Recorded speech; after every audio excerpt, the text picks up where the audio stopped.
Hey. Good morning. Good morning. I hear feedback. Oh, that's me. I'm sorry. Okay. Look, I get nervous. Hold on. I had it muted, but when I came into the room, it went back to unmute. Oh no. Okay. We're good now, right? We good. Well, welcome to the Saturday morning tea where we discuss health information, news, education, and certification tips, and all the other little tea that we feel like spilling this week. I'm Clarice Warner. I'm the Girl with the Pearls, the founder and education director of the Professional Reimbursement Network, LLC, where coding education is key. And joining me is my co-host, the coding nurse. Sir, tell them a little bit about you. Good morning, everybody. My name is Jesse. I am a nurse who transitioned into medical coding about almost 8 years ago. And I just love medical coding and the HIM industry. And I found Clarice on Clubhouse, and we've just been tethered ever since. I know. We ain't gonna let it go. Well, welcome Sharon and Saran. I hope I'm saying your name correctly in the Clubhouse room. Feel free to come up to the stage, introduce yourself. If you have any questions, feel free to ask any questions or just say hi. Hey. Okay. Oops, hi. Hi. Yes, I can. Excuse my voice. I had surgery yesterday morning, so they had that tube in my throat. Okay, wait a minute. Before you start, let me let you know. I'm sorry. No, you're fine. In the description, it lets you know that we're recording. So I just want to make sure that you know if you didn't read that we are recording. So just FYI. But go ahead. Okay, thank you. You're welcome. Okay. Well, I'm Sharon Mickens. I also am a nurse. I'm an LPN who transitioned into coding as well. Okay, well, welcome to our world. All right. Thank you. Welcome. Thank you. Oh, welcome. And Saran, am I saying your name right? Yeah, it's my Donald. Okay, well, welcome. How are you today? Yeah, I'm fine, thank you. Oh, good. I'm sorry if you see me directing off the side of the screen. I'm looking at the Clubhouse folks. If I move this over here and I hear some buzzing, I'm gonna feel some kind of way, so I'm leaving it over there. Right. You know how I do. Well, let's see. We got a lot of little things, little tidbits to discuss. But first, I have a follow-up from last week's conversation. Last week, we talked a little bit about the OIG work plan, and one of the things that they're going to look at or start looking at is severe malnutrition. And even though this is the end of my semester and finals week, I was tasked with the assignment, and so I partially did my assignment. Now, I want to say, let me full disclosure and disclaimer that I would still go out and research the Medicare CMS to make sure there isn't any additional information that they may have added to this. But we were talking about clinical indicators for the severe malnutrition. And I found an article from, I'm probably going to butcher this. Look, I don't even know. I think it's the clinical documentation group, ACADIS. Is that right? Oh, okay, yeah. Okay. ACDIS. Correct. And there is the American Society for Parenteral and Enteral Nutrition, or ASPEN. They have criteria for severe malnutrition in an acute setting. What they said is there are 1, 2, 3, 4, 5, 6 indicators here, and there's some more on there's a whole global leadership initiative on malnutrition, and which is called GLIM. The GLIM also has some criteria for the diagnosis of malnutrition, so there are more things listed in here. But Aspen says energy intake less than 50%, estimates energy requirement for greater than 5 days, weight loss percent of body weight, greater than 2% in 1 week, or greater than 5% in 1 month, or greater than 7.5% in 3 months, moderate muscle mass loss, moderate body fat loss, moderate to severe edema masking weight loss, and measurably reduced grip strength. So those were the 1, 2, 3, 4, 5, 6 indicators that Aspen uses as criteria for severe malnutrition in acute setting. And again, GLIM has even more specifics. And as I mentioned, I would also make sure that you reach out and double check and make sure that CMS doesn't have any specifics or any additional things as well. So that was my homework. I just wanted to make sure I did it. I did my homework. All right. Let's see. So and another thing in coding news. So I did a video a while back, maybe earlier this year, about ICD-11. And I know we talked a little bit about ICD-11. And so I knew about, the 4 digits before the point. I knew, that it was kind of database driven, and it's to help with the EMRs and all of those wonderful things. But what I didn't know, and what I learned this week, I was this old when I learned this, that they're introducing a new coding phenomena, if you will. And so those of you who are testing this year, next year, and probably the following year, you probably won't necessarily have to know this on an exam. However, it will be good information to know for future use in the profession whenever ICD-11 gets adopted here in the States. But it's called cluster coding. Did you hear anything about cluster coding? No. Brand new. I was like, well, wait a minute. Where did this come from? So, let me tell you a little bit about cluster coding. So it's where it provides a mechanism to use more than one code in a cluster to fully represent a concept. So you know how normally, and I'm sure this still applies, where you want to get to the most specific code, but oftentimes in the same grouping, there may be, and it sounds a little bit like CPT to me. I know how you hate that, but it sounds a little CPT-ish to me. So how you may have multiple things that are happening within a particular code group. And usually with ICD-10, you don't necessarily code it all. You code to the most specific code that represents what's actually happening with that patient. Well, this phenomena is kind of allowing you to code any additional. So of course, you're going to still be specific, but say some other things that are going on at the same time. So you would kind of add those codes together. And so from Talk 10 Tuesday, there's an article that was updated the other day on the 7th by Mary Stanfield. So let me make sure I give folks their credit where credit is due. And she talks about the clustering. And that's when I was like, I never heard about this. I done looked at ICD-11. I done went out there and played around and all this, but this was new. I said, okay, well, let's spill this tea so folks will be in the know. So it says it's a new feature that we as coding professionals need to understand, and it's allowing to post coordinate codes.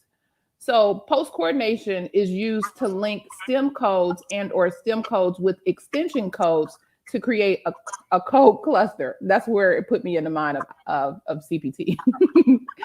Codes are linked together in a cluster to add details and specificity in order to fully describe a clinical condition.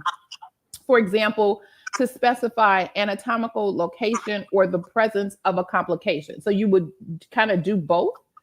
The ability to post coordinate codes helps keep the code set organized and provides a way to capture the detail provided without exploding the code set with sometimes hundreds of additional codes to represent every combination. So instead of having a single code for all of the different things that could happen, they'll have a code that represents maybe the anatomic site, and then another code that represents a specific additional condition. And then you would select both of those that's applicable to that patient, versus taking each anatomical site and then having a code for every anatomical site that's applicable, and then another component adding the additional diagnosis or condition to that code. So you would have those two codes to select from versus say 13, where you have all these combination codes listed together. So I don't know if it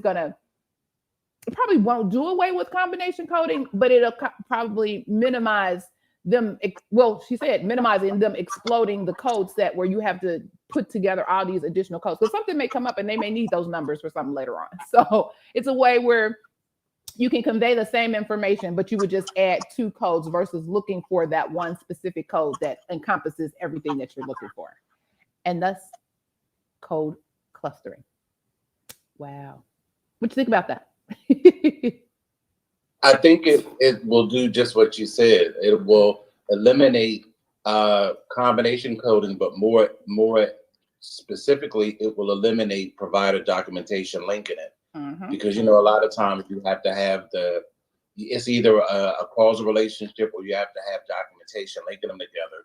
But if you don't have that, then you could use two separate codes or just code clustering, right. I think. Right. So it's going to be interesting how they do that. And so they just said the one thing that they're kind of looking at is that it may present implementation challenges, with folks in their EMRs and all of that. So more to come on that. So that was the one little bit of tea I wanted to spill related to ICD 11, since that was new to me. I'm like, I didn't look at this stuff. I didn't did a video. I didn't research. What is this? I was like, every day is something new in our world. That's why it's it's one of those professions where there's always constant learning. So you are a lifelong learner when you're here in health information. And if you're not, you're gonna fall behind in the wayside. So you have to stay on top of things and join us, where we keep you abreast of what's happening. We keep you abreast. Let's say we also wanted to talk a little bit about what else that we have for you today. Well, we can talk about that one last. You want to talk about your wonderful information that you presented and provided that I'm still like scratching my head like they didn't know that, but go ahead. You talking about the investigation? Yes, sir. Yes, sir. Well, in 2018, I worked for this Medicare Part C company as a staff risk adjustment coder. And I started in September, and in September, I started seeing some things that were kind of unsettling. I'm like, that's not really how you do it. So I brought these concerns to my direct supervisor, who was not a coder, and I ended up meeting with her and the compliance, the director of compliance for the health plan, and it just did not get resolved. They just were doing more and more things, and they wanted to, because they use this thing called suspecting, which Humana started it. Humana is a pretty big health plan, but they have used these because everybody who has ever done anything with Humana, and Humana seems to like take all of these smaller health plans under their wing, and I guess and kind of groom them. I don't know, but their name comes up a lot with smaller health plans. So they use something called suspecting, which if you look it up, suspecting is not documented anywhere in any kind of coding or clinical documentation education, because you are not allowed as a coder to recommend or suggest codes to anybody. You are supposed to, if you need clarification, you can query. And queries have to be non-leading, which means you cannot suggest anything. You only can present clinical indicators, and you can only present what is documented for them to clarify. So having said all that, they were not doing that. So I decided in November of 2018 to leave. Wednesday, Thursday, I get an email from my LinkedIn, an investigative reporter, an investigative journalist in Washington, D.C. for some organization that tracks, federal lawsuits, federal investigations, contacted me because my former employer now is being investigated by the Department of Justice for false claims, by potential false claims violations, and the Securities and Exchange Commission, because not only are they questioning some claims, but also the SEC is involved, because I did a little research. In 2020 versus 2019, the CEO's pay increased 2,900 and something %. Okay, I said I was gonna get my little T button. I swear I'm gonna develop, when exam week is over, I'm gonna develop that little T button, because I just feel tea just coming. We're gonna have dripping tea or something. I don't know. I'm gonna create something. Because here it comes. Welcome, Sandra. Welcome. Feel free to come up and come up to the room if you like and speak. But go ahead, Jesse. So the phone call was very interesting, because apparently, because I kept in touch with one of the coders. She was there up until earlier this year. Mm-hmm. So she had been telling me that a lot of physicians have been leaving, like they were having a high turnover. Well, apparently, these providers who were leaving were apparently screenshotting the email and a lot of information. So they actually have this reporter, this journalist, told me that physicians have been sending him screenshots of PowerPoint slides where they've been telling them basically to upcode or to code a diagnosis without as much documentation or as much reporting or decisiveness as you should. I'm not surprised. Bless their whole heart. And then they got the smoking gun. So, yeah. So, this is Sharon. Hi, Sharon. Yes. Where I work, I do HCC coding. Okay. Risk adjustment coding. Mm-hmm. And we do have a department that's considered like perspective coding, where part of their job is to provide and educate, because we do get a lot of face-to-face visits on the retrospective side, where I have to confirm the status of the diagnosis. Mm-hmm. And the providers just don't know what he's saying a lot of times. Like, we can't understand what he's saying. So it helps with the provider education. So I don't know how Humana was doing it, but you do have to be, you cannot steer the provider to code, to write down a diagnosis, So I understand where Jesse's coming from. Yeah, you cannot steer them. No. And Sharon, what you said is key: provider education. Exactly, and that's what you better call it, because and then too, you have to have it, documented correctly on teaching them. It has to be all about teaching. That's right.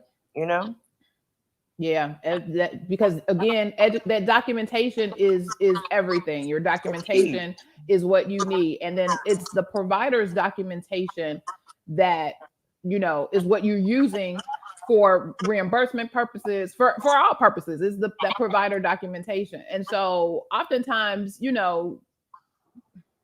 clinically, they're just documenting the way in which they were taught. Right. And like, for example, and in order to remind themselves and also communicate to potentially other providers. But then, there's several people that documentation is speaking to. And so oftentimes providers need to also be mindful of that as well. Like, it's not just your own personal reminder is not just, you know, you talking to your colleagues. There are a lot of people who are also reading that particular documentation that needs to provide to glean information from that piece of documentation. So they, in the education, they must be aware of that as well. But then making sure that they understand that really they are the ones who are ultimately in charge of telling that patient's story. That patient is coming there with whatever is that, however that patient is presenting that day, it's their obligation to tell that story. And then also tell the story of what their thought process is. What are you thinking? And why do you want to do what you want to, what you're proposing to do or planning to do? And so they have to provide all of that in their documentation and in their concise ways to do that versus this note bloat that is currently occurring with these EMRs where they want to just document everything because they're trying to protect themselves or whatever. Or this whole copy, cut, and paste. That's a whole other probably hour-long conversation that we could talk about. But like I was going to say, like resolve cancer that's been eradicated, you cannot put that in the assessment plan. So he needs to be taught that. Exactly. He doesn't know. Exactly. He didn't put what? What did you say, Sharon? He couldn't put what? I said, like, for example, I resolved cancer. Yeah. Put in the assessment plan for me to pick up, you know, as a current diagnosis. Right. That's been eradicated. And that's what we talked about that a couple of weeks ago with an investigation that the Department of Justice and OIG did with another provider on risk adjustment and how they were making it appear as if there wasn't specific or sufficient documentation to justify the cancer diagnoses that they were putting down. They have been resolved. They were histories. And they weren't diagnosing them or coding them as such. They were actually coding them as if they were in existence. And there was no treatment. There was no documentation. Let me just say that because there was no documentation of treatment for those particular cancers to allow or to validate those codes. So yeah, they had a whole bunch of money they got to pay back.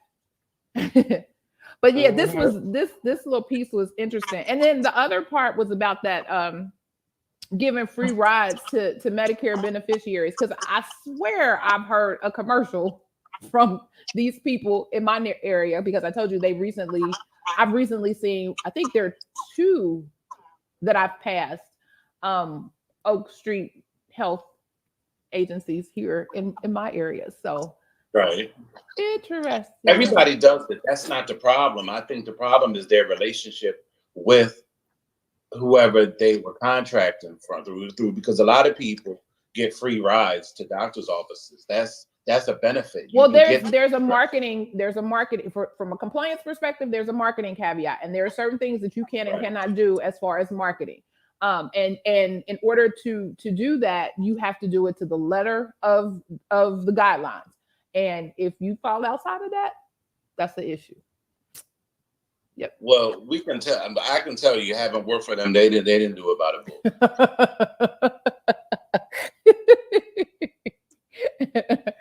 So this was gonna be real interesting. Like, woo. I want to acknowledge Dr. V. Hi, Dr. V. Would you like to come up to the stage?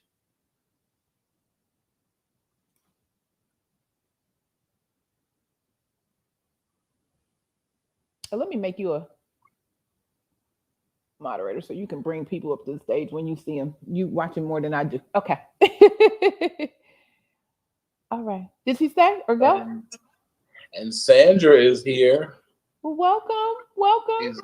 I think she's probably at work again. Welcome.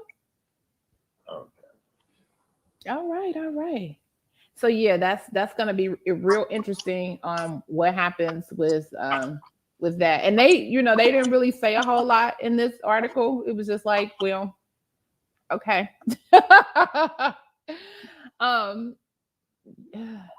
And like you said, if this was just one part of it, if they've found some other things, it's gonna be. Well, they're done. I mean, they'll get out of it because, of course, all you have to do is just pay some money. You know, the government wants money. They'll let you, you know, with those, they'll have to, enter into a CIA. They always admit no wrongdoing. So they'll still be allowed to, to be in business. They might have to make some leadership changes, but other than that, like I doubt they'll close, because then they'll, they have like thousands of people who will basically be forced to find other, coverage. So that would probably be too much of a disruption. Unless they find some egregious things that's happening, then jail time is also an option. If they're false claims, it's not a joke. Well, it's not, but if they find some egregious patterns and things, hopefully, if it's that one-time surface type of stuff, then yeah, you're right. They can get the CIA. They can, of course, pay the fines and the fines and whatever else that they are required, and the overpayments. But yeah, depending on what it is. If they didn't lock up those UPMC people, they should have gone to jail. Well, I recently saw something. A biller is going to jail. They're not playing. So I've heard of that too. Yeah. So that's what I said. So if there's some egregious things, if there's some intentionality there, if there's some things that they feel like, if there's some trends and those types of things, it exists.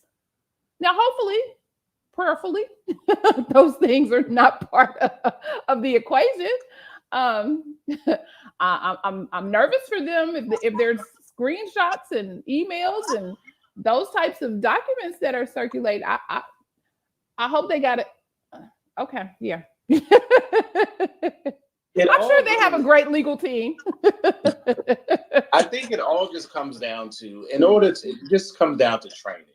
Everybody needs good training to do their job well, regardless of who it is. Exactly. And like, people in America are sick. You don't have to fudge. These people are really sick. You can maximize reimbursement legally. All you have to do is just document the right way. There's so many people walking around in multi-system failure. So the money is there. You just have to be consistent with your documentation and be consistent with your education and just get your money. And as a certified professional compliance person, I would be remiss if I didn't also mention that there should be a good compliance department and a compliance plan that they should be operating under. They had all that. A good compliance, just because you got it on paper and it's in a box and on the shelf with the plan and whatever, you got to operate that thing. You got to work that thing. It's something that's supposed to be worked on a consistent basis. Having a hotline where somebody can call in and say, hey, we see XYZ, or this doesn't look right, or having an opportunity where they can talk to someone in the compliance department and share any concerns that can then be investigated, and then just determine whether we got a problem or we don't have a problem, and then taking the next corrective action steps.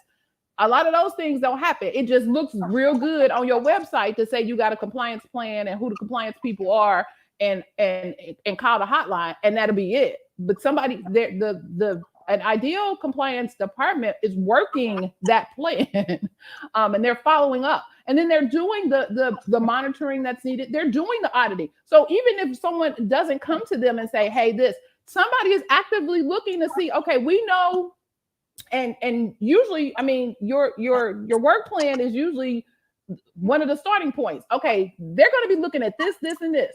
Yeah, but we better, if we're doing this type of business, we need to make sure that our business is to the letter of the law. We need to make sure that we're doing everything that we're supposed to be doing. That's a monitoring, auditing little thing that all compliance departments should be doing, at a minimum, through the, looking at what the work plan does. Now, there's other things they can do, risk assessments, and determine, because it's different for every organization. Every organization has different books of business. It's different. But that's just the minimum they could be doing. And they can determine that and uncover that for themselves. And it's better to be like, let me self-disclose that we found boom, boom, boom, versus DOJ, OIG, we found da da da. It's a little better. You know, I shared with you before when I met with the compliance person about the medical assistants retyping the doctor's notes. He was, you'd have thought I told him, you know, today's Monday. He wasn't, it meant nothing to him. So those are the kind of, what, in my honest opinion, they started off as a small Midwest health plan that they found a way they could expand. And when you start moving around, see, I knew they were in trouble when they came onto the coast, because the coast gets monitored all the time, because that's where most people live. That's where the most money is. So those Macs on the East and the West Coast, they don't play. No, those are hotbeds. New York, So Texas, California, Florida. So when they came to the, I knew it. I'm like, it's only a matter of time. And sure enough, it was. This is what happened. I'm not at all surprised. I knew it took them 3 years to do it, but I knew it was going to happen in 2018. That's why I skedaddled. Because right now, I'm sitting pretty because I knew it. And I also know, and when I was talking to the journalist, I said, well, you know, stuff rolls downhill. I said, these doctors are not going to take the fall. I said, now, even though they did diagnose it, you know, they're going to get together and they're going to say, well, they told us to do it. We had, because they're going to have, trust me, they're printing out those spreadsheets that we used to have to do to send to them with suspect on it and the coder's name. They're going to say, well, they recommended this code to me. They're going to get up out of it, and they're going to put it on policy, and it had none. And they're going to make the person who, because when I left, they hired someone else who they made a subject matter expert, which she wasn't.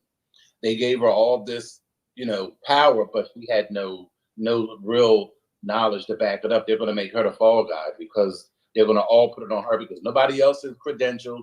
Nobody else is a nurse. They're going to say, well, we relied on her. And this is what she told us. She didn't say it wasn't right to do. But I saw that coming too. I'm like, that's unfortunate. Well, I'm glad you're sitting where you're sitting today. How about that?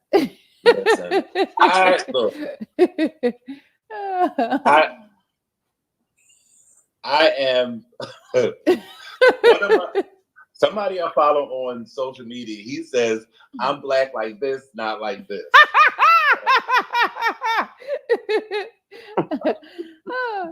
Is that other hand side? That's right. I got to keep it above board. You said Dr. V, she wants to come up to the stage. Did you let her? No, I already sent her an invite. She said she can. Oh, she can. Okay, well, welcome to the room. Okay, so then we also had another little bit of information. We were talking about, I think a couple weeks ago, the future of coders, the future of the coding profession and all of that. And so someone put together, I think her name is Lima, Angela Lima, who wrote an article in the For the Record magazine that talks about the future of coders, and she gives some different I guess she gives her thoughts on the future of coders and what coders should have. And so I thought this was a good little jumping off pad for us to maybe talk about, do we agree, disagree, want to add, subtract, or what have you? It's a great way to spill some tea. So I thought it was nice. I thought it was a nice article. And I think that a lot of these articles are very, very nice. They're very flowery. They're very welcoming. You're so polite. You're so polite. Exactly. But we know the reality. We know. Here's the tea. I swear I'm making my thing. I'm like, So what did she say? So here are a couple of things. So she said, coders should build a reference library. And that's the truth. You should always have information at your fingertips. to help you discern, what's right, what's wrong. There are several good coding, reputable references that you should have. We all have those now with the World Wide Web. They're really at your fingertips where you can have that information. I think that was a good one. Now, as a brand new coder, you may think, oh, I got my little coding book, or or worse. And I saw another article that talked about encoder reliance. Like, don't rely solely on those encoders. That's a whole other conversation. No, you definitely should not do that. You got to pick up the book. Correct. Don't pick the book up.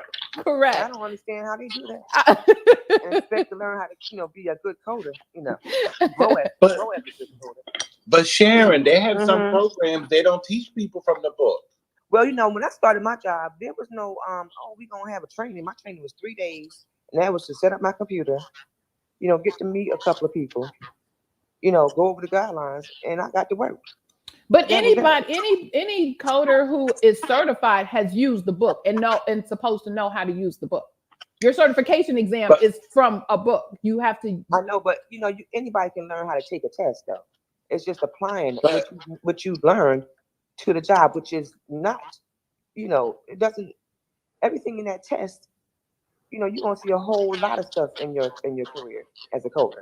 Definitely. That you're gonna have to know how to navigate ICD-10 book, a diagnosis book, and some folks just don't know that. I mean, I have a lot of people on my team that just don't know that. I mean, especially if they are new coders. Yeah, they think the encoder is gonna be the end all. All you need is encoder in Google. No, you don't.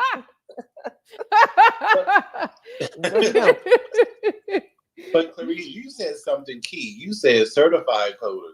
A whole lot of these people come out of these programs ain't passing these exams. Well, that too. That too. I taught a cousin of mine. She's a kindergarten school teacher, and I taught her how to test. I taught her how to test. She passed, but she don't know how to code. Don't know what she's doing. If I had to give her an encounter, she can, go through it and everything, but overall, she don't know everything, and they don't teach them when they come out. When they barely hire them anyway as newbies. But the only way you're gonna learn how to code is you have to do it. That's true. You have to do the job. That's true. But she's a coder, CRC, certified risk adjustment coder. Oh wow. Mm-hmm. So so they were talking about, and especially with we talked about this too, how they're dropping new updates to the code set twice a year now. So your references have to be tight. Again, I don't know. Hopefully, there's a team working on these encoders in these facilities that are in front of that, and making sure that usually if they purchase that product, they're doing it on that end. So yeah, but go ahead. I was just gonna say for what I do, you have coding clinics that come down from the QA team. See, I've never done any other coding but HCC coding. Okay.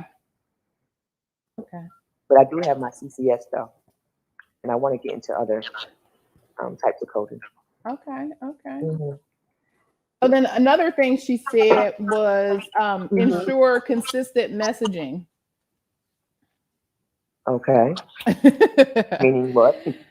So really and we talked about this too before, about making sure management is assisting in providing information to their staff and making sure it's the same information. One thing about me is for my management style, I like everybody to be sitting at the table and in the room at one time. So everybody is hearing the same thing. It really is twofold. Again, one, so everybody is hearing the same message at one time, and I only have to say it one time. So it's really twofold for me.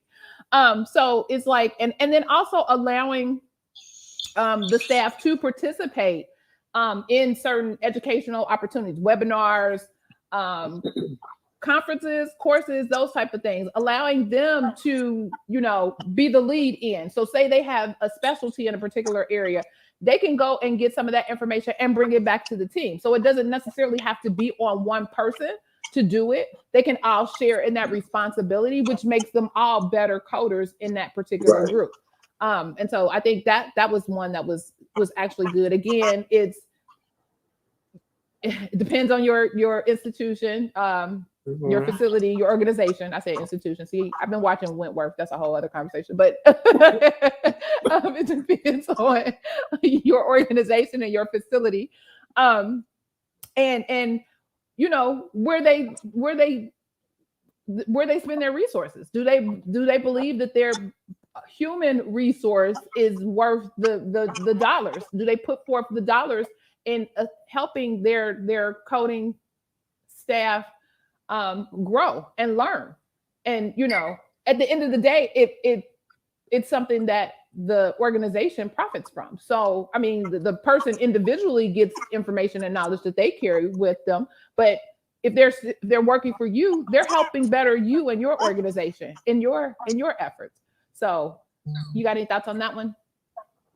Well, I do agree, because I know, like, I had a job where they didn't pay for continuing education, but what they did was they provided CEU opportunities every month for us, free. Okay. So, go ahead. Oh, no, go ahead. So, there has to be some kind of continuing education, and it needs to be sponsored in some way by an employer, because the more you know, the better you are as a coder. I mean, you can never not know enough. Right. And things change, guidance changes, and education is going to play a key role starting next year when you start having these updates twice a year. That's going to be, whoo. You're really going to have to stay up on it. Especially since they're dripping stuff now. They're dripping stuff now for April, and if you're not thinking, oh, I need to be looking for the stuff now. Yeah, we have meetings every other Tuesday, and we get all our updates and how it applies to what we're doing, and then once a year we have like a summit that we would go out and they would fly us out, and they would have doctors come in and speak on behalf of what to do, and just speakers too from the coding group on updates on everything. So my company, they really are really good with that. Good. Yeah, they give us the best, and you get free CEUs too. Oh, okay. Yep. Always good. Another thing she says is look for scenario-based training, which is, I guess, in line with that whole getting that additional education and getting that additional information, where you are putting together some scenario. So they're not, and you talked about this actually last week, they're not just a little one-liner, right? Just a little diagnosis and go ahead and code that. Anybody could do that. But you're actually putting together a full comprehensive scenario that potentially challenges your coders. Again, and that helps them learn and grow and stretch them. Because I know, like, go ahead.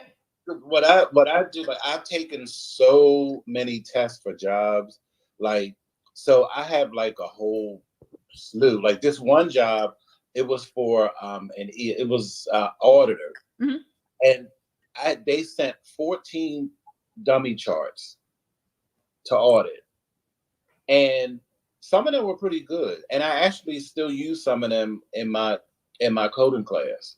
Like, and there's one scenario that I use on sepsis. It's really, really good, and it gets them every time, because they don't read. They go right for the low hanging fruit. They go right for the assessment.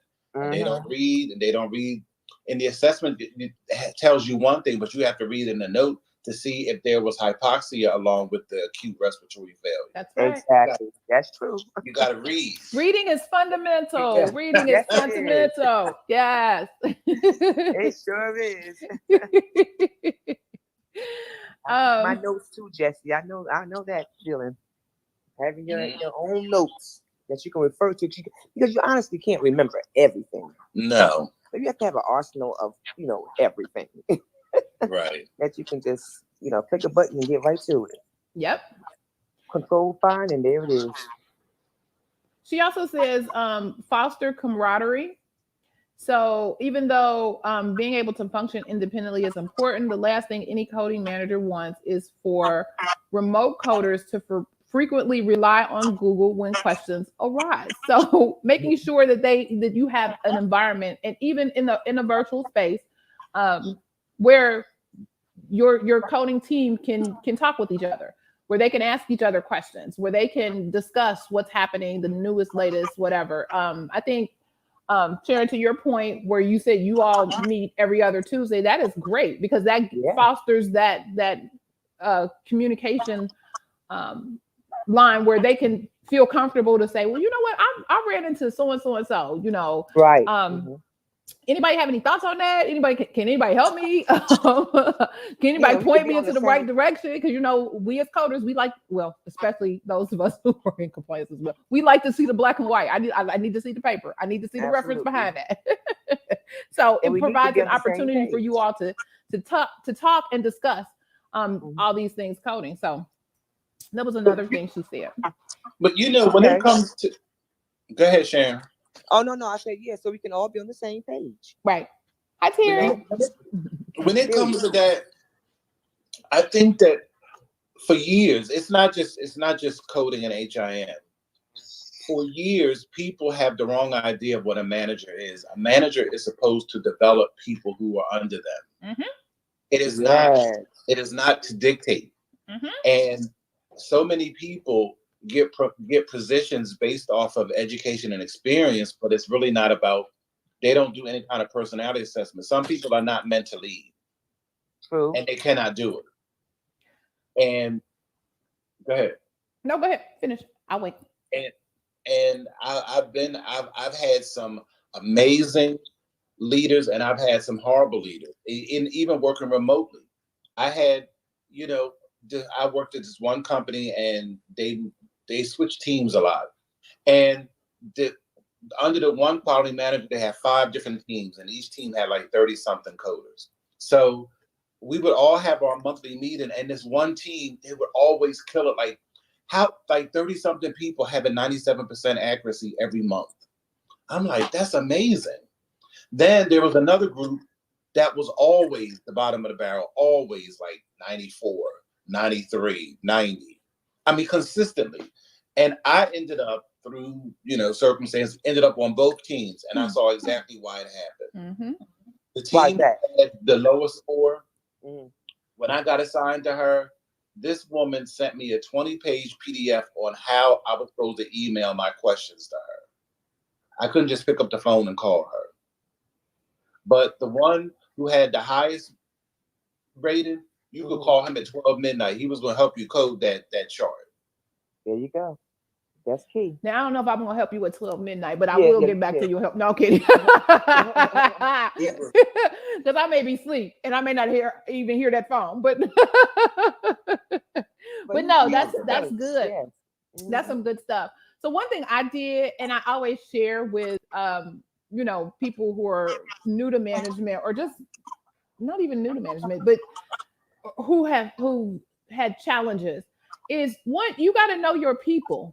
You got to know your people's strengths, and not necessarily, coding strengths, but just their strengths and their weaknesses. You got to know your people. You have to invest and take the time in getting to know your people. So I know they have a new book out, but I used to use the old book, The 5 Love Languages, even though that was directed for a whole different audience.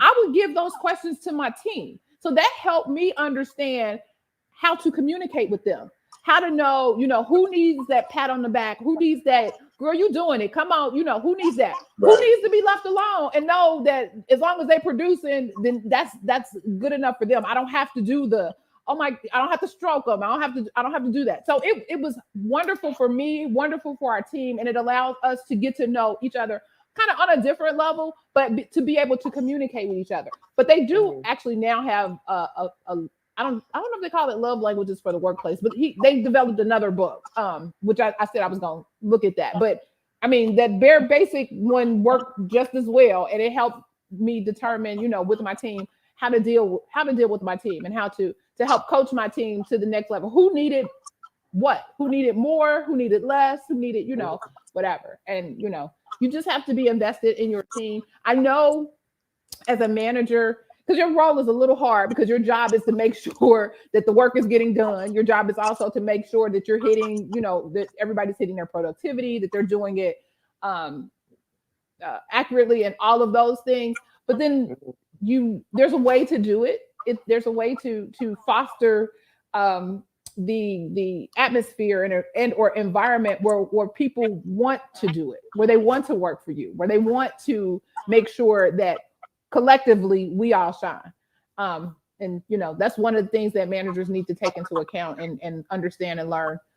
You can't just come at people, punitively and be like, well, if you don't do this, then you're gonna take this privilege. You're gonna take no, they're not children. Folks, we grown out here in these streets. And so you have to treat people accordingly. So yeah, that's one of the things. And hopefully, and that can't get lost even in this virtual environment. You still have to do those same tasks. Just because you can't micromanage them in person, I pray that people don't take the micromanage concept into this virtual environment. That would be exhausting and crazy to me. But hopefully understand and trust and believe. Now, if somebody is not doing what it is that they're not supposed to do, then they're not supposed to be there. And that's another conversation. But, just foster that environment, making sure that you understand and know your team, and, kind of be there for whatever it is that they need. Another thing she says, did you have something to add, Jesse? I said I agree. Focus on cross-training. We talked about that too. I'm sorry, what did you say? Focus on what? Cross-training. Oh, yeah, I would love that. Yes. Yeah, so that folks know, who's doing what, they can cover. You don't have to have these backlogs and people, if you're the only person that knows how to do one thing, no one else knows how to do it, and you have to take some time off, when you come back, you're going to have a whole mess. Yes, you will. A whole mess. And just a headache. A headache. And then the last thing she says is engage the most experienced coders. So really thinking about, what do coders need? What do your experienced coders need for this newer generation? And having those intergenerational conversations, because your experience and your seasoned coders, they know what they had to go through. Look, we know, I'm an old lady too. So we know what we had to go through. We've been in this game for a minute. We know what we had to go through, in order to make sure things were done compliantly, accurately, with the productivity standards that were required, etc. And so, taking that and then marrying that with new technology, new concepts, new whatever that your new coding professionals coming into the profession bring will just make everything wonderful and seamless. And so, yeah, don't just throw folks away. Some stuff probably need to go away. That's a whole other conversation as well. But don't throw everything away. Just make sure you pull out what is necessary and what can help the team succeed overall. Okay. I agree. So yeah, I thought that was a good article that came up. I said, well, look at here. Everybody's talking about and to my wonderful co-host who does it all, it made me think about the data analytics, and I had another conversation about that a couple of weeks ago too, where that seems to be the next thing. So getting those data analytics skills, learning what they're talking about, even if you have to do it on your own, even you can't necessarily wait for somebody to say, you know what, we need somebody in here doing data analytics. No, go and research the information on your own. Be your best advocate. Market for yourself. Information is out there. You just got to go get it. I totally agree, especially when it comes to something like data analytics. They're never, ever going to turn to a coder. You're going to have to be the one to take the initiative and say, oh, I know how to do that. Exactly. And show them how. And that's where somebody was telling me, this was yesterday. I was in my advocacy committee meeting, and we were talking about where people in data analytics live, coders, certified coders, or RHIAs, RHITs. They don't necessarily live in the health information department. They live in other departments. They're bringing their code set knowledge. They're bringing all that coding information that they have, married with that data analytic information, to quality teams, to the business line where they're implementing and they're looking at new lines of business. And so they're looking, well, what can we do? What does the data look like? Whatever. They're in those spaces.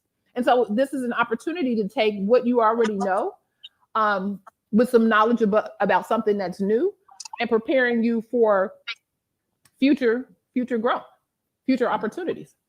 You know what I would tell anybody, any coder who was interested in pursuing data analytics, the easiest and best way to start is with learning and mastering Excel.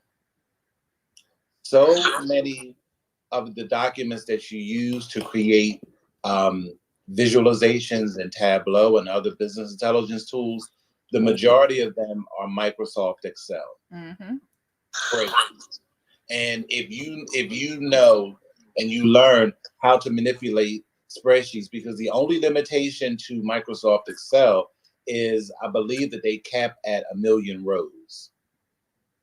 And you have some health plans that have way more than that. So they use, that's called big data. So you have to use other platforms, that's when you have to use SQL and those other programs where they can run millions and millions of lines. But is it based off that same Excel logic? Basically, because it's all query. Okay.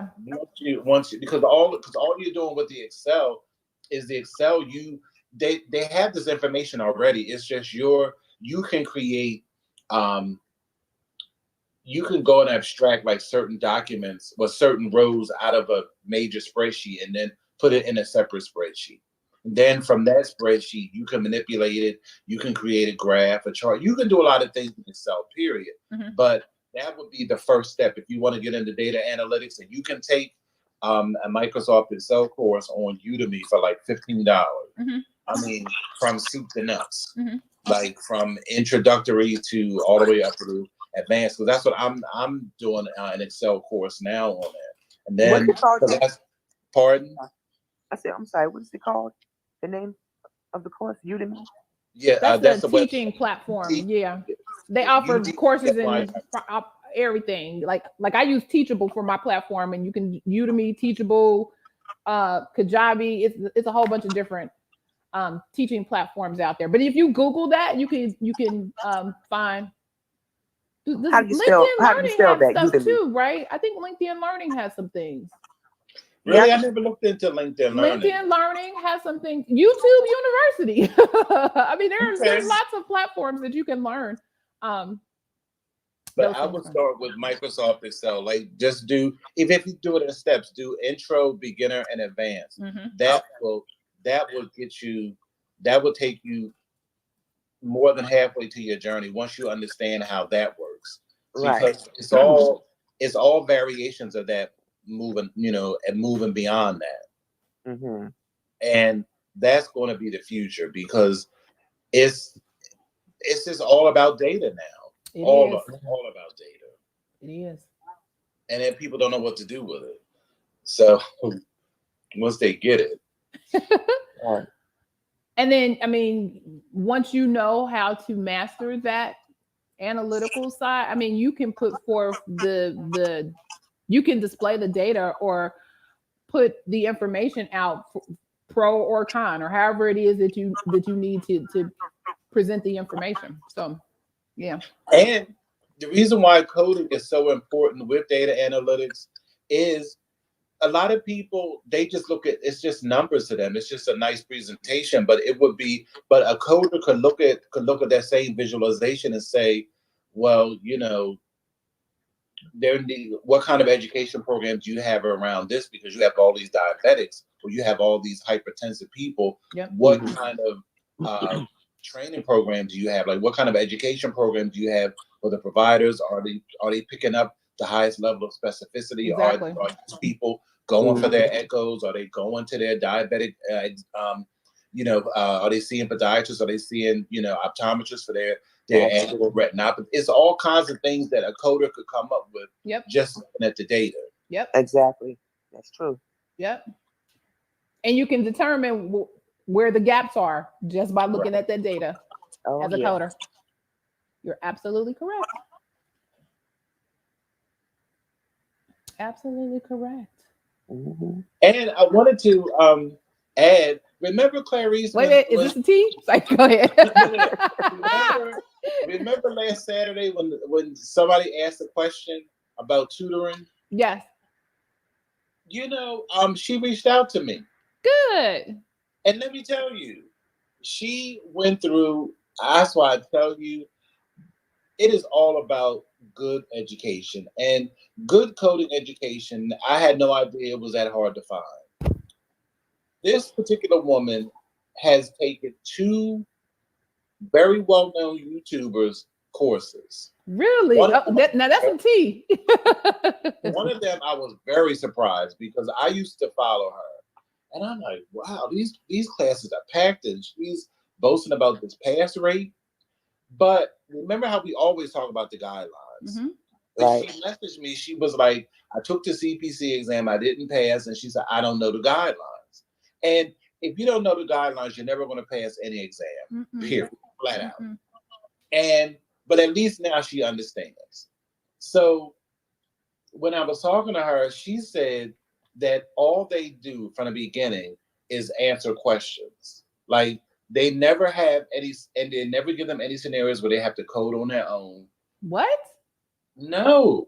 Coding is doing. It's you have to do it in order to get it. In order for it to stick. She said that they just teach them to answer questions. Like they have questions, they have homework, but it's not like they give a scenario and say code this. So you can say to somebody, okay, well, you didn't pick up. Well, when you give people a scenario, you can say, okay, well, this is a guideline that you missed. You forgot to connect the type 2 diabetes and a PVD. Yeah, it's not like you're picking it out from answers in a question.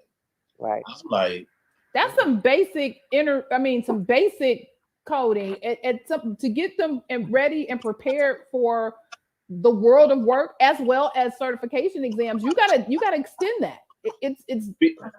It's beyond that. There's an extension of that. Just like to your point about Excel, basic, intermediate, and advanced. There's an extension. There should be a flow. Yeah, let me give you a couple of these little one-liners to start out with, but then you're eventually going to build. You're going to build on that information using the guidelines because you know what they come for, and you help build. And then you get to like a full-blown, of course I'm going to use CPT, a full-blown op note. Here you go. This is what you're going to see in real life. How you gonna code that? Let's walk through coding that. Let's break that down. Right. In my coding class, like I finished with pregnancy is the last chapter that I do. And when I give them those pregnancy scenarios, so I have questions where they have to have like 6 and 7 codes. That's coding. That's coding. That's what you learn. That's the real world. And I told her, the lady I spoke to, I said, what a lot of people don't understand is it is not just I have to pass the certification exam and I'm good. Almost every job you get, you will have to take a coding test. You have to know how to code. It doesn't matter how many credentials you have. If you cannot pass the test, you're not going to get a job. And they also do their own internal monitoring. So they're going to do a quality check on your accuracy and on what you're coding. So, you're going to have a productivity level, and then there's an accuracy rate that you also going to have as well, which is why it's one of those lifelong learning professions. And so if you think you got it and you can get it and you done, no ma'am, no sir. And there are a lot of people out here that's taking advantage of people, like that. They just, they don't teach them how to code. They don't give them the scenarios. They don't give them the homework to do, where they can see. Like the book can actually teach you how to code if you give them the homework. Wow. It's not fair, and they pay all that money, and when they're done, they still don't know nothing. Exactly. You feel lost. And the sad part is they don't realize, they don't know what they know until it's too late. Until after they spent their money taking this course, and then they go and sit for this exam, and then they don't pass. And then, because what I hear all the time, and I even heard it in the school where I was tutoring, and I just hate it. Like, you have people who just walk away and think that coding is not for me. And it's not that, it's just you weren't properly taught. Yep. That's true. And I think that's the saddest part, that they really drive people away from the profession doing things like that.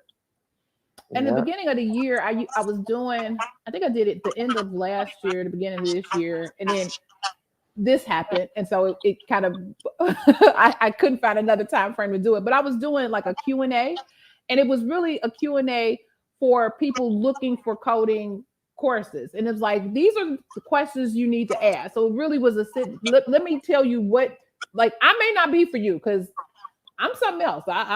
You know how I roll. My courses are something else, so I may not be for you. However, these are the questions that you need to ask to make sure that the person that's teaching you, one, is qualified to teach you. Just because you have well, make sure that their tea was about to drip. Look, it was coming.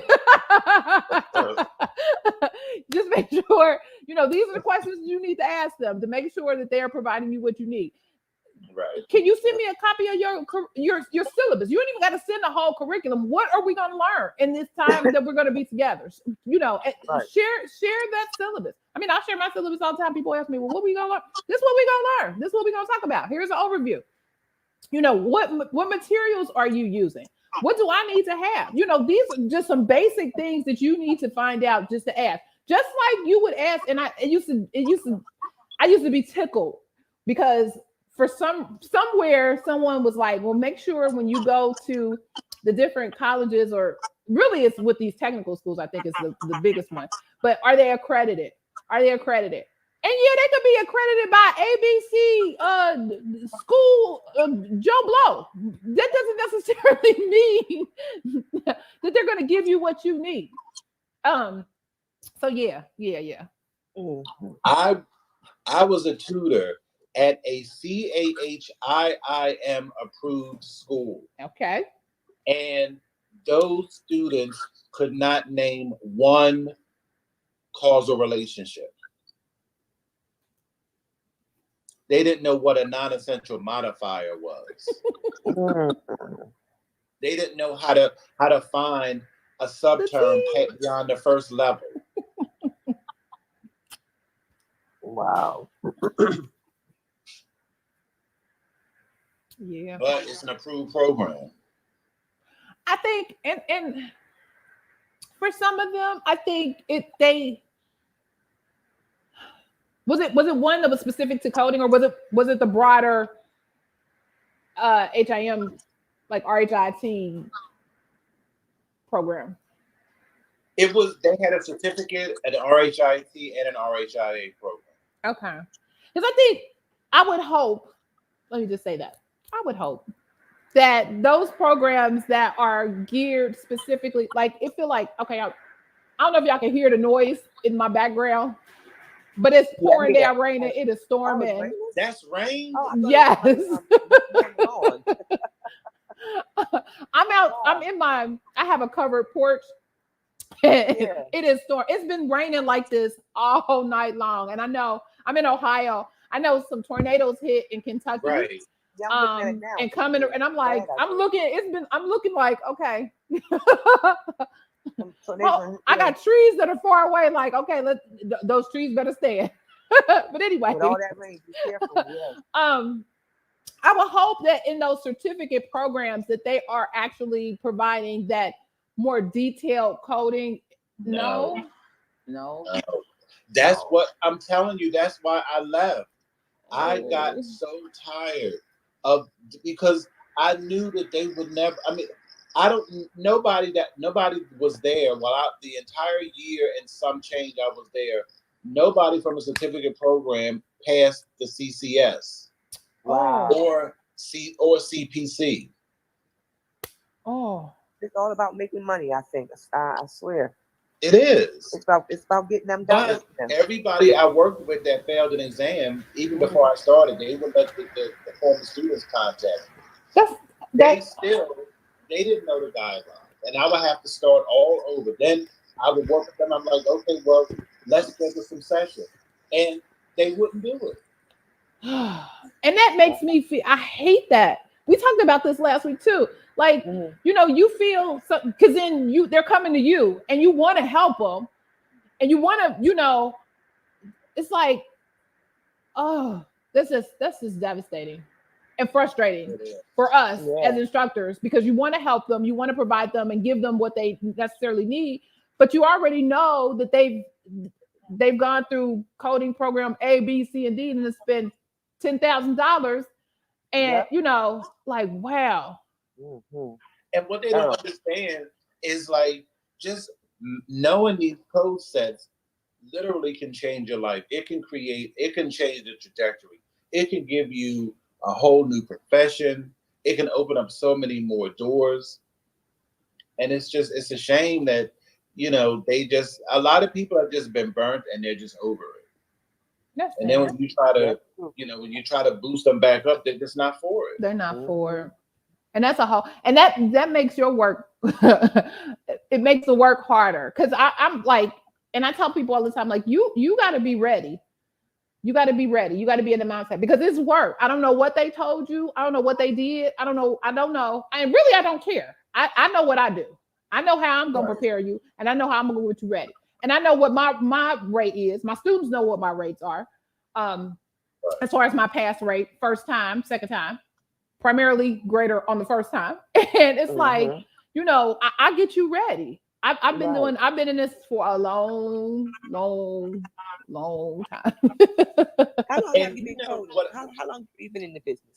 I've been in this business. I started in school in 1991. Oh yeah. I've been in this a long time. A veteran, yeah. Okay. Now, Sharon, I'm getting ready to say something, and I know you'll agree. Because Clarice, like what I have noticed with me, because I work almost exclusively with nurses, actually exclusively with nurses, and they are a different breed. Are they not, Sharon? Yeah. That's why I'm glad they got you. I'm glad they got you. And the thing is, they need me, because they need somebody like me to keep it all the way a buck. Because my last class, actually, one of my students, she canceled the last class because, like, the class before, I gave it to her. I'm like, you playing games.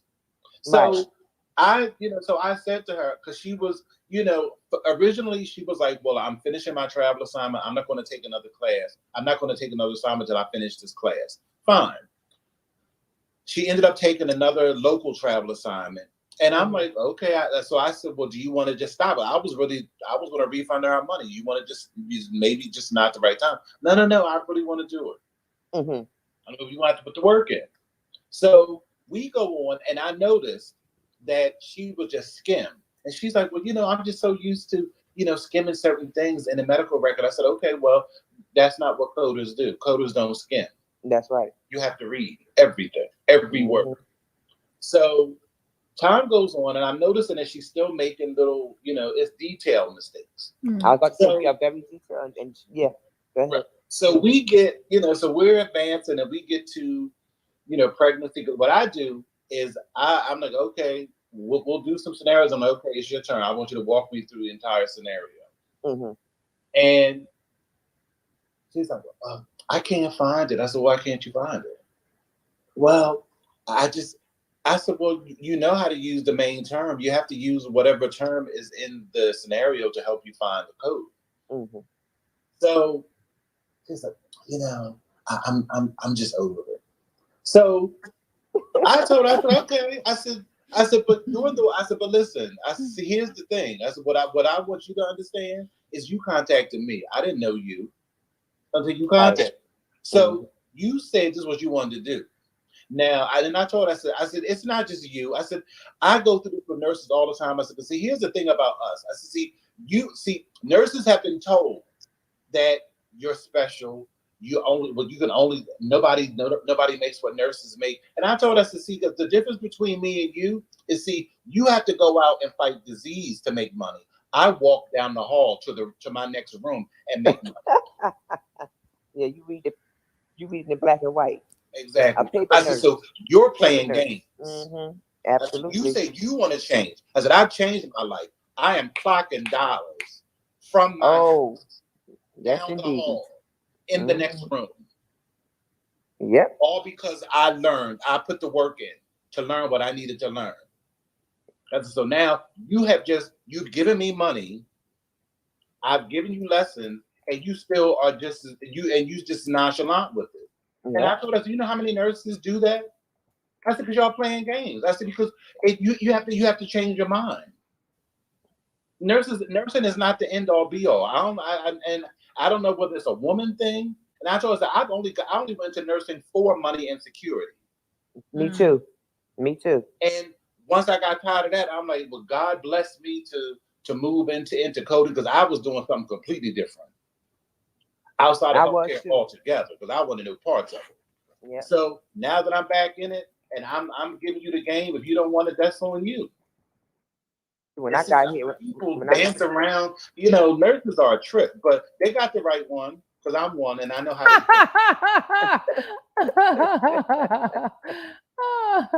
And I'm telling you, like one of my other students, she passed the test. She passed her ACSD, and she's all panicked about, well, this is such a big change. I'm like, what do you mean it's a big change? It's a job. Right. You already have the credential. They're going to give you a coding test. I said, you're a grown woman. You really want me to give you a pep talk about a coding test for a job? Yeah. Wow. It's bad out there. I have a lot of friends too, Jesse, that I've been trying to, educate and get them to come on board. Like, look, sister, you ain't got to be up early in the morning, at no nursing home, with all these sick people, and you're tired, your back hurt, you're getting older now. I mean, it's time for a change. It's time to be home. I tell her, I said, listen, I'm already retired, even though I'm not retired, but I just feel like I'm home playing video games. So Sharon, are you an instructor as well? Do you teach? No, I'm actually not an instructor, but I mean, I love to teach. That's what I do. Like, I help people. Okay. And I always wanted to, get in that field just of teaching and stuff. But, I research. I'm a researcher. I research any and everything. So everybody that my friends on my job, everything comes through me, pretty much. But you know what, Karen? What's that? You should look into getting your CRCI. Really? Yeah. CRCI? Yeah. Oh. With AAPC, any credential you have, you can become an instructor, and for that specialty. Okay. I did have a girlfriend who works for Humana, and she's an instructor now.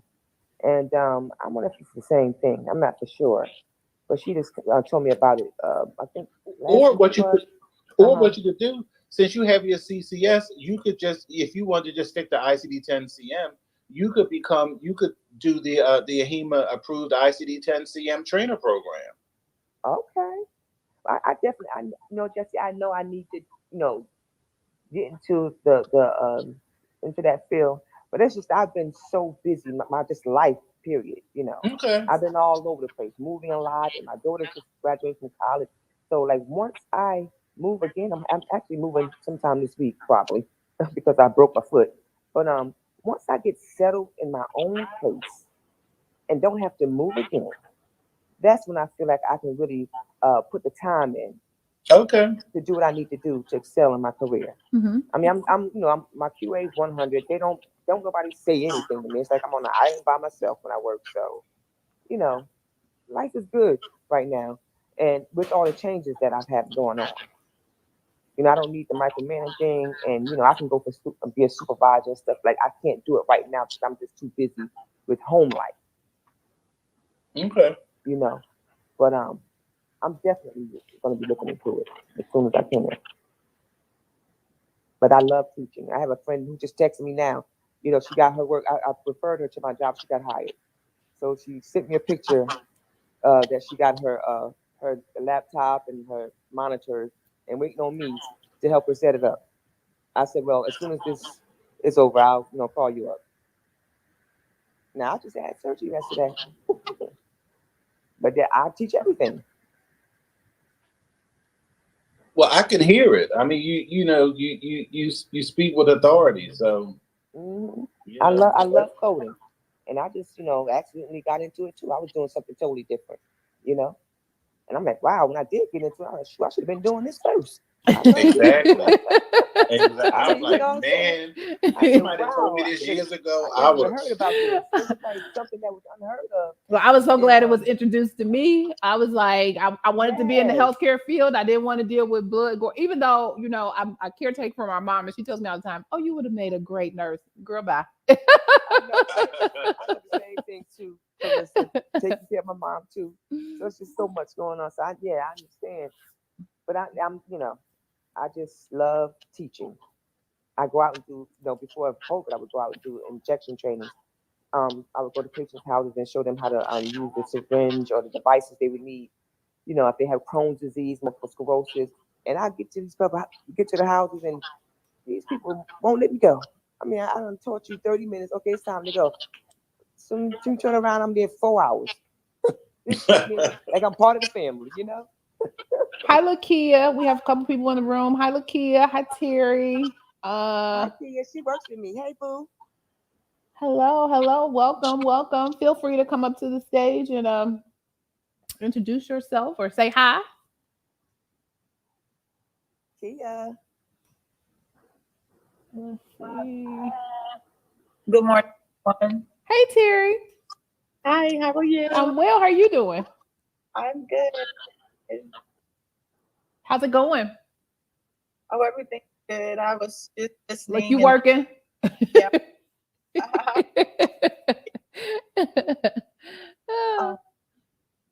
Yeah. I think my program for me, I just finished it, and I feel like it was just an introduction thing. Mm-hmm. I feel so I'm going to tutoring. Thank God I didn't spend a whole lot of money on this. It was offered through my employer, mm-hmm. and most of the students in the class were already coders, mm-hmm.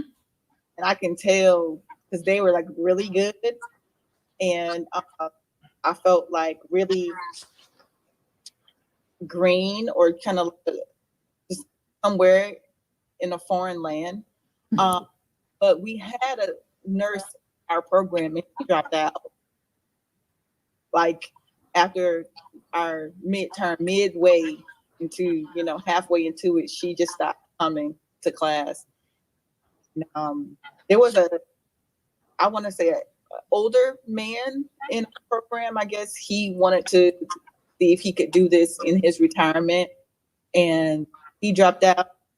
And we started out with like 15 people. In our final exam, we only had 7. So, wow. Yeah. Wow. And for me, I contemplated dropping out, but one of the instructors was like, hang in there. I said, okay, I'm going to hang in. But I know after hanging in and finishing, I said, this was just an introduction for me. Like, I need more help, mm-hmm. before I sit for that exam. Well, the one thing I know, and Jesse, I know you can speak, and Sharon, you probably could speak to it too. Before I say that, hi Kim, welcome. Feel free to come up to the stage if you would like to introduce yourself or have something to say. Is that with nurses, they like to bring it.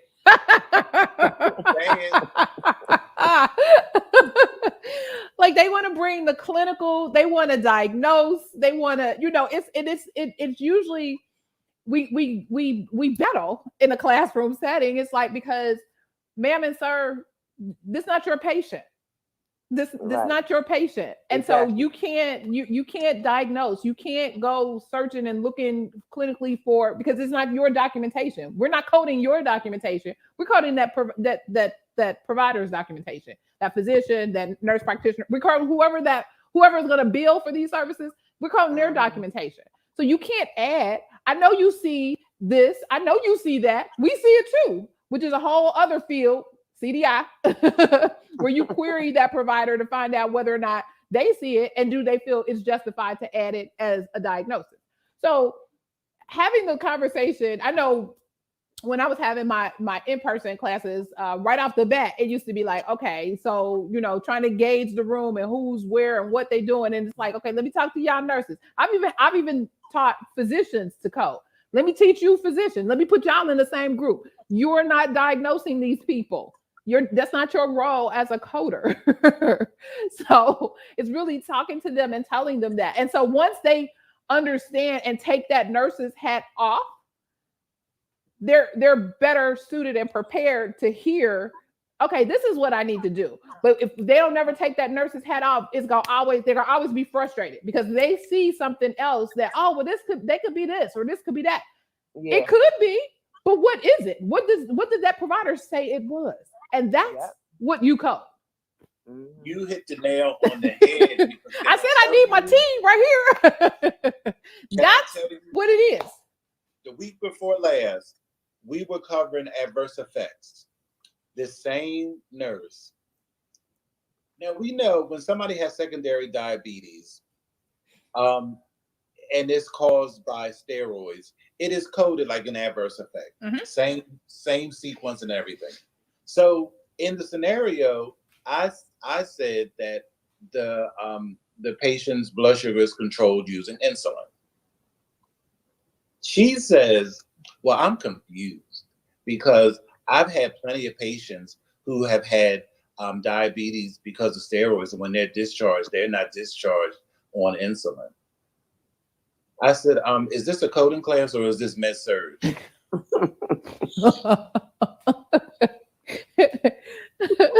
I said, this is a coding class, so you code what is documented.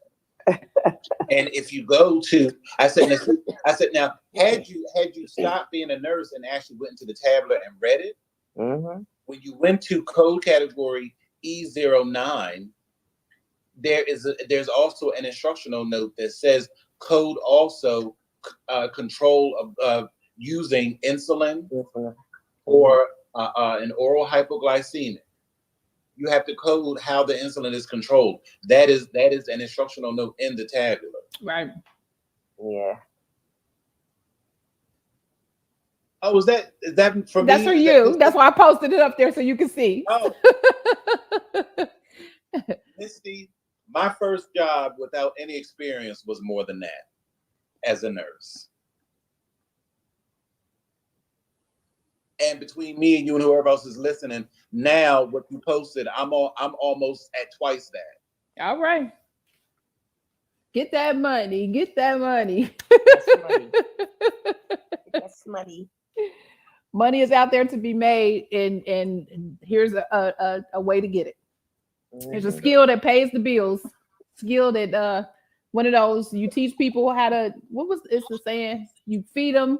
And you give them a meal for a day. You teach them how to do something, and you give them the meal for a lifetime. Here's meal for a lifetime. That's the whole fishing parable. Uh-huh. Because this is my last nursing soapbox scenario. Because you have people this week. This week. Until the pandemic, everybody was thinking that nurses make so much money. Do you know there are registered nurses in this country that don't make $30 an hour? Oh yeah. I mean, I don't know where these people get these delusions that nurses just. I mean, yes, you can make six figures as a nurse, but guess what? Those are the nurses that work 6 and 7 days a week, 12 hours a day. 12 hours a day, yeah. They're killing themselves, and they'll burn out. Yeah, exactly. Well, if you go into data analytics, you can make that working Monday through Friday, have your weekends off, and get a bonus. All right, bonus. All right, bonus. Hiring bonus. That's what What was that? I said. That's what I want. There you go. It's out there. Yeah. So, And I'm telling you, Clarice started this room. I mean, it is some real information. It's some real tea being spilt in this room week to week. week to You got week. to come in because people are not talking freely and they're not talking openly and they're not really telling people the truth. You get the real up in here. Yes, yes. Somebody glad I left got a comment this last paper. week like, I love the information that you all are providing. No one is teaching us this. No one is telling us this. I mean, yes, I'm with everybody. Coding is a great profession. Health information is a wonderful profession. There's so many opportunities. There's so many different things you can branch out. Coding can just be your stepping stone that will push you to other things, data analytics, CDI, all the other things. But then you have to be realistic about you and what you want and what you cannot do, or what you be willing to do in order to do that. Now, if you're a person that, just give me what I need to do, I'll come in, I'll code my chart, and I'll go home. That's great. And you're gonna you're gonna find that area, you're gonna find that niche. If you're the type of person that, yes, give me what I need to do, but I'm curious, I want to know more, I want to figure out, you want to put some different pieces together. Why do we have to do this? Are you questioning? Are you looking? Then there are places and things for you as well. Yes. Absolutely. Right. That's true. Yes, Misty Blue, I am a teacher. I will inbox me. I'll send you some information. So you also asked me, CMS, AMA always changes their books every year because there are new technologies, new surgeries, new procedures, new things that are happening every year. And so they operate a couple of ways. So the professions, the professional associations, like say cardiologists or neurologists or whomever, they get together and they lobby the AMA to put their codes into the CPT book.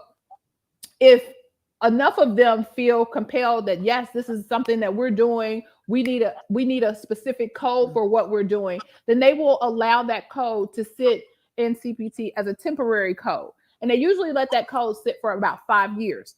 And after that 5 years, they will assess whether or not, yeah, we know we got this little group of folks that said that it was the miracle code for them, but are other people using it? What does that look like? And if they see that there is definitely a need, the technology has presented itself where, yes, this should be a code, then it goes into the regular code set. So every year that transition is happening.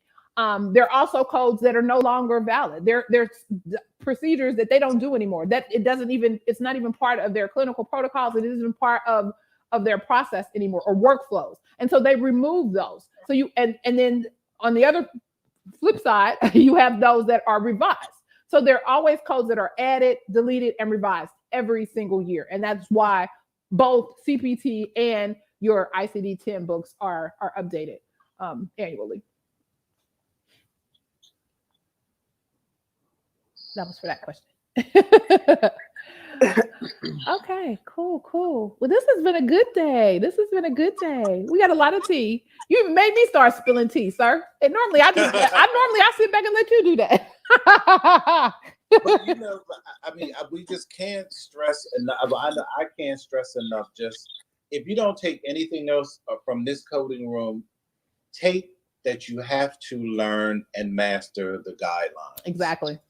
If you don't take away, if you don't do anything else, because like I started my CDI job this week, and right now, thank you. And right now, they have me coding because you got to know.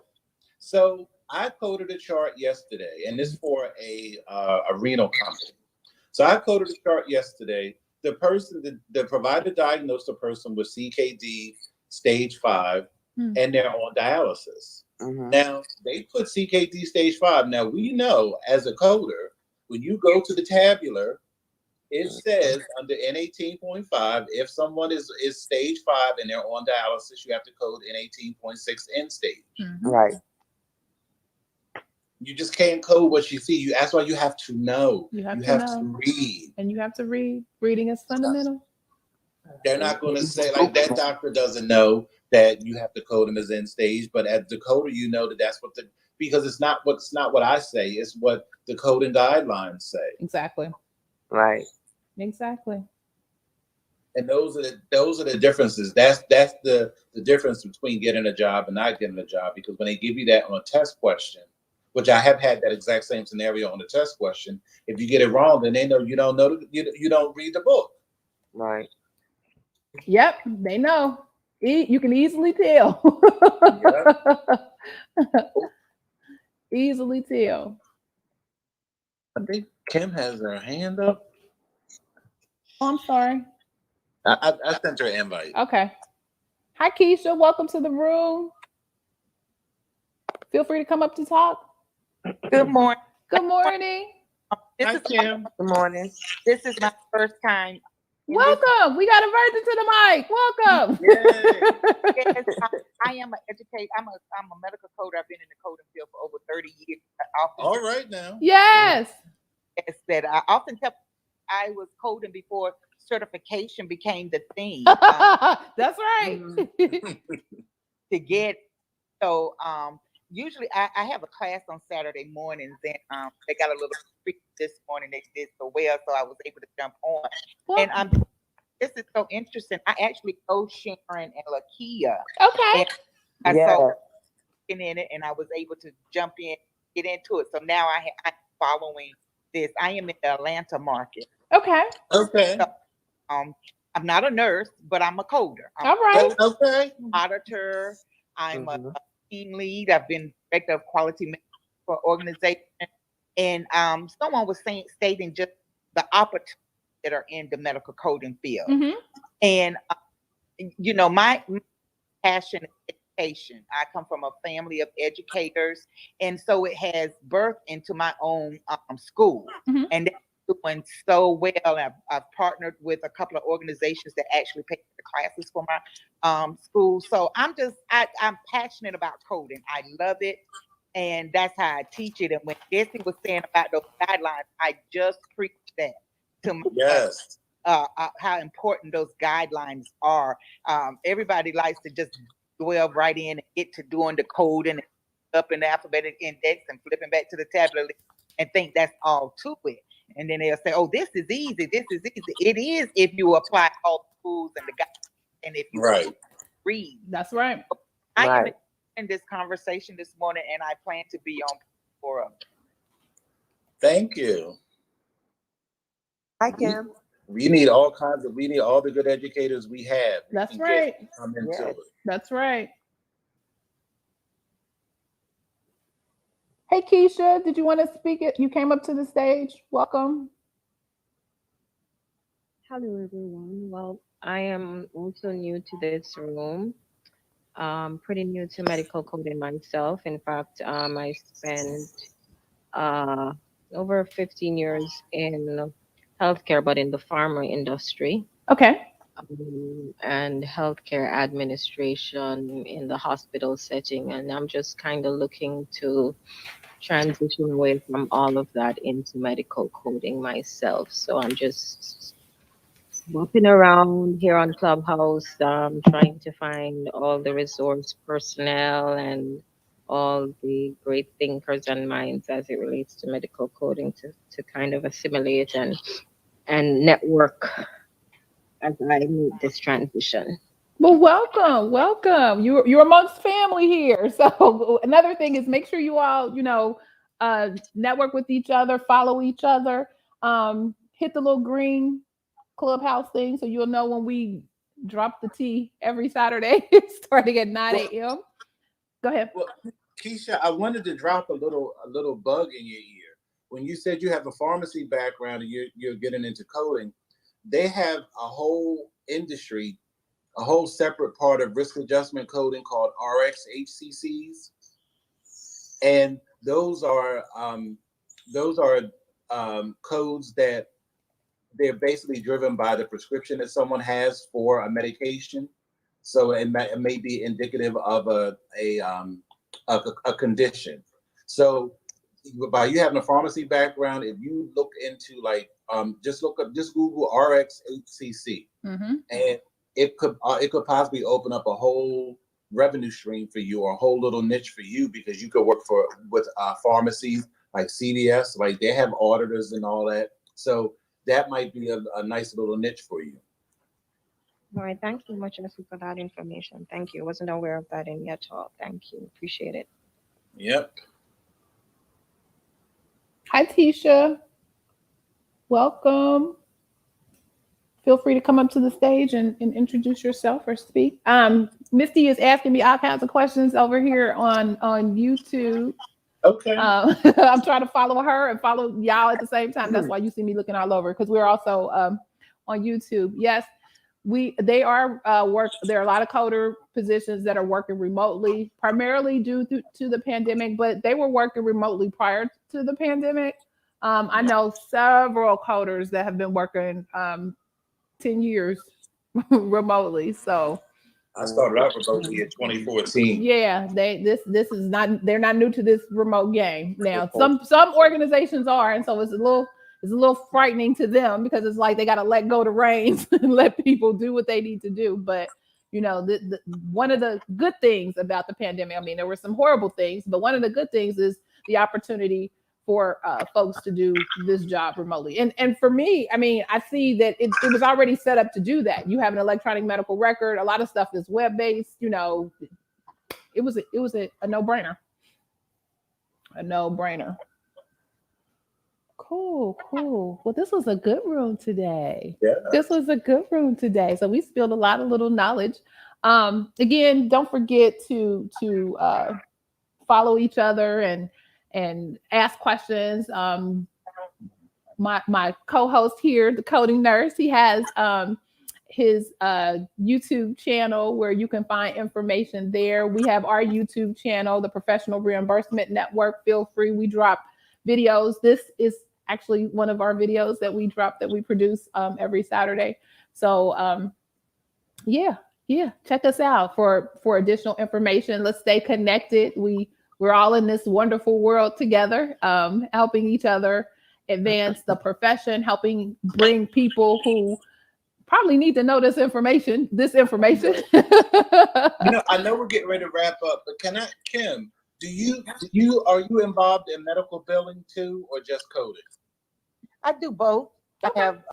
Because I wanted to, when you mentioned the Atlanta area, Kim, there are so many nurse practitioners, and there's a lot of nurse practitioners in the Atlanta area who have started what CLIA labs, like mobile lab testing for COVID, and even for like treatments, but they don't know how to bill. So if you can there's a room that there's an organization on Clubhouse, Black Nurse Entrepreneurs. Follow them, because they have a lot of nurses that are a lot of nurse practitioners who have gone through. They have their mobile labs, but they don't know how to bill for reimbursement. So if you can do that, and if you can train your students to do that, that could be a nice little side change. Appreciate that. I appreciate that. I actually just followed you, and so I may send you a private message. Okay. Thank you. I love the Black nursing entrepreneurs, even though I'm entrepreneur, yes, nurse, no. But they welcome everybody. They have people there in real estate. I mean, that's another room that gives out some knowledge. Some good knowledge. They spill the tea all the time. They spill the tea all the time. I walk away like, ooh, whoa, wait a minute. I love it. Because I have a billing credential, but I've only audited bills. I have never physically actually billed for someone. I've read a whole bunch of CMS 1500 forms, but I've never actually filled one out like from a provider standpoint. I'm the one at the insurance company that says denied, because you put the authorization number on. Well, as you know, I've done the billing. I'm not certified in billing, but I've helped, and they come to me primarily, I think, because of my compliance background, because they know I'll stick to the rule. Setting up practices, usually in the behavioral health space. So I've set up several practices there and provide billing services for them, and the kind of walk them through the entire revenue cycle management process, understanding, what you got to do on that front end affects what happens on that back end, and, looking at their denials and just putting together that whole piece for them. So I've helped a few organizations do that. That's what I do on 1 or 2 of these hours in my day. So yeah. So there are all kinds of opportunities. Again, once you have that knowledge and that information, I mean, the sky is the limit. Sky is the limit. It really is. Sky is the limit. It's great. All righty. Yeah, I am closing up. Again, trying to get there. No. We've been on since 9 a.m. So again, feel free to join us. We're here every Saturday. We will take some time off for the holidays. So there's, I think maybe next week might be our last one until we come back for the holiday, but we'll determine. We'll have that power. We'll discuss. We may pop in. Something may happen, and it will require us to come and spill some tea. Right. The way stuff is dropping this week and last week, it's like, whoa, wait a minute, hold up. We got to be in the know. And so it's our job to bring you that information so that you too can be in the know. So again, thank you for joining our episode of the Saturday Morning Tea, again, where we spill the tea on health information, coding, nursing, entrepreneurship. We slid some billing stuff in, compliance, all the things in the business of healthcare. Don't forget to like and share this video and subscribe to my channel, as well as go out and subscribe to the Coding Nurse channel. There's wonderful information over there as well. I've looked at several of your videos and like, okay, I see you. Right. You got it. God put us together for a reason. I don't know what it is, but God truly has put us together for a reason. Yes. And we started out just in a Clubhouse room where we just got to talking, and we've been talking nonstop. Well, I'm glad I got a notification this morning. I woke up, I heard the notification, and I said, "Oh, let me pop in." And I'm like, "Wow, this is nice." Yes. Well, come on, bring a friend, share the information. Bring a friend. Yeah. We have this time just to, and some days we do have gripe sessions. I will say that some days this is like, okay, wait a minute, let's get the real. What? We've had some of those sessions as well. So, and it's a safe space. I do let you know that it is recorded, but it's still a safe space, and you can monitor. We grown folks, we know how to do that. But again, thank you all for being with us, and we will see you all next week. Have a wonderful, wonderful rest of your Saturday. Thank you. Soon. Bye. All right. Bye-bye. Everybody.